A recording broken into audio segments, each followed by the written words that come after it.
I would probably say most of us like the zoo, right? It's an affordable way to see rhinos, giraffes, elephants, monkeys, much more. But after a rhino injured a zookeeper last month, Jacksonville Zoo and Gardens is getting a closer look from Florida Fish and Wildlife and the USDA. Even more oversight is coming from the Association of Zoos and Aquariums. On your side's Nick Perot is live at the zoo, and Nick, the Jax Zoo says they expect to keep their seal of approval.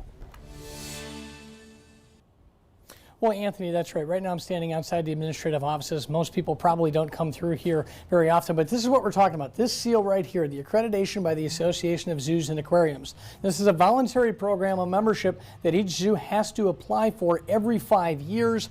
That seal right there means the Jacksonville Zoo is among the best of the best in the zoos across the country. We have multiple incidents, and that's one of the reasons they're coming to inspect.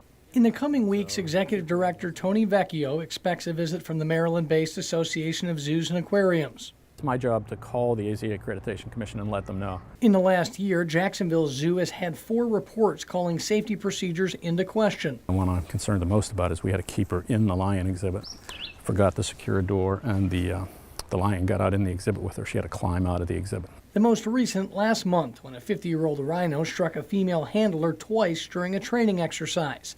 Safety is just one of the long list of items the AZA Commission looks at before awarding accreditation, which they can pull at any time. They don't have any regulatory authority over us, but it's a membership organization, one we're proud to belong to. So it's a good housekeeping seal of approval. Well, it may appear this is just a good thing to hang on the wall. Vecchio says there's a reason why zoos want that seal. Their regulations are stricter than the FWC and the USDA. It's kind of the best of the best.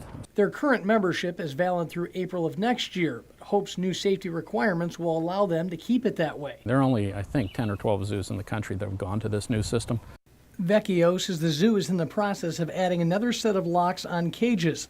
Cages used during transport, cleaning, and recovery like this one this jag is in. The new locks will require another person to open the cages and another set of eyes. Changes you might not notice at the zoo, but one Vecchio says will make the zoo safe for all. Hopefully we'll continue to be an AZA accredited zoo. And back out here live, I talked to the CEO and president of the AZA, Dan Ash. He told me that he feels right now that while there is a safety audit that is going to be conducted here at Jacksonville Zoo, they have requested that at the AZA. They expect that the zoo here will meet all the requirements necessary. Dan Ash telling me that it is uncommon but not unusual to have a zoo go through this safety audit. Now, in terms of their official accreditation, that will take place over the next several months, and again, that will go through 2020, so that would renew it for another 5 years. But again, Dan Ash, AZA President and CEO, expects Jacksonville Zoo will make any changes they may need to get up to par. From the Jacksonville Zoo, Nick Perot, First Coast News on your side.